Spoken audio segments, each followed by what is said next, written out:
This year might not have been everybody's favorite year for Call of Duty, given Infinite Warfare and Modern Warfare Remastered. Some people stuck on Black Ops 3, some people exclusively played Modern Warfare Remastered, and some of course did play Infinite Warfare, but for the main title, it wasn't necessarily the best received thing in the community as of recent years. But I wanted to talk a little bit about something today that I ended up seeing that was actually fantastic and came directly as a result of Infinite Warfare and Modern Warfare Remastered's development, and it's something that is a true testament to the game and their developmental processes that you may never really notice, but of course you will. Now, that doesn't sound like it makes much sense, but when it comes down to it, one of the core pieces of playing the games that you might not actively pay attention to was at its absolute best, leading the entire industry in console gaming as of this year. So we're talking about Infinite Warfare and Modern Warfare Remastered today, and how they top the charts for input lag within the industry with these two titles. So this is a little bit more of a technical video. It might not necessarily be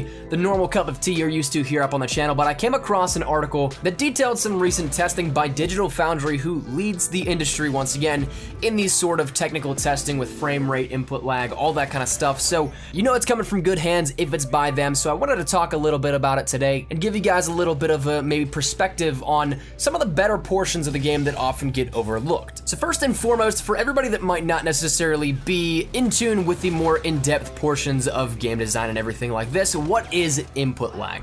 It's a crucial factor that really determines how a game feels, how you feel when playing it, and for the genre that Call of Duty falls in, a first-person shooter category, it's absolutely massive. If you were to put it into layman's terms, however, it's how we define the time that it takes between pressing a button and the resulting action thereafter. What that time in between is the input lag as it's known, the latency between, once again, that action and the reaction of the game. When it comes down to it, of course, the lower numbers, the better for input lag, because the shorter amount of time that it takes, obviously, is much better for the gameplay experience, but there are a dozen different factors that can really affect how this works in a real life situation, not something that is averaged out over hundreds, if not thousands of tests, ends up including things like dead zones on your controller, the FPS that you're playing at, the lower the FPS, the higher the latency, and other things like that. So with all that in mind, where does this stack up? Where does Call of Duty Infinite Warfare and Modern Warfare Remastered stack up to other games in the industry as of now? Just for a little reference point, let's flash back to the last generation versions of this to show you where it came from and where it will be at now once we get to the current generation market on consoles in just a few seconds. So for reference, Call of Duty World at War ran at 60 frames per second and had an input lag of 72.5 milliseconds. Modern Warfare 2 as well ran at 60 frames per second, but ran at 77.5 milliseconds. So 5 more milliseconds there for Modern Warfare 2, but where would it stack up at that current time with another Goliath, let's say like Battlefield 3 and 4? Battlefield 3 ran at 30 FPS only and had an input lag of 157.2 milliseconds.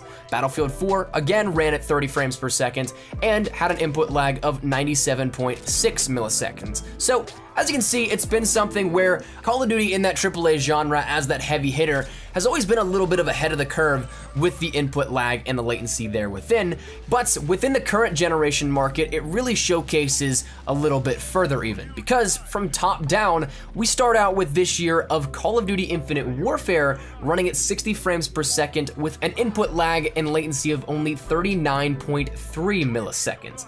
So that is effectively cutting that last generation that we saw of Call of Duty in half, and Modern Warfare Remastered is right behind Infinite Warfare again at 60 frames per second with a 40.3 millisecond delay time.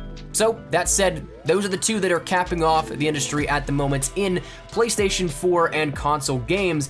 But where does everything else fall behind at? How close of a race is this, if at all? Well, Battlefield 1, once again, running at 60 frames per second. All of these will be running at 60 frames, minus Killzone single player, which is at the bottom of this list. Battlefield 1 has an input lag of 56.1 milliseconds. Halo 5 has a 63.0 milliseconds. Battlefield 4 has a 63.7, Titanfall 2 has a 71.8, Overwatch has a 76.8, Doom has an 86.8 millisecond, Killzone's multiplayer has an 89.8 millisecond, and Killzone's single player, which is only at 30 frames per second, has an input lag and latency of 110 milliseconds flat. So while the game may not have gotten the biggest praise of the year or the biggest fan reaction of the year, it is something this should totally be commended by us, the community, because without these sort of advancements, without this sort of cutting edge in that market comparable to other titles in the genre, and of course on console in general, this is huge for us. So I think that's, even despite many people's distaste and dissatisfaction with the game, I think that this sort of thing should totally be commended, and I think that we should take a deeper look at what happened with Infinite Warfare, how much went into it, and maybe there's a lot more good than people may be willing to see. So of course, I know that immediately just by saying that, a lot of people may just disagree with that, which is totally cool,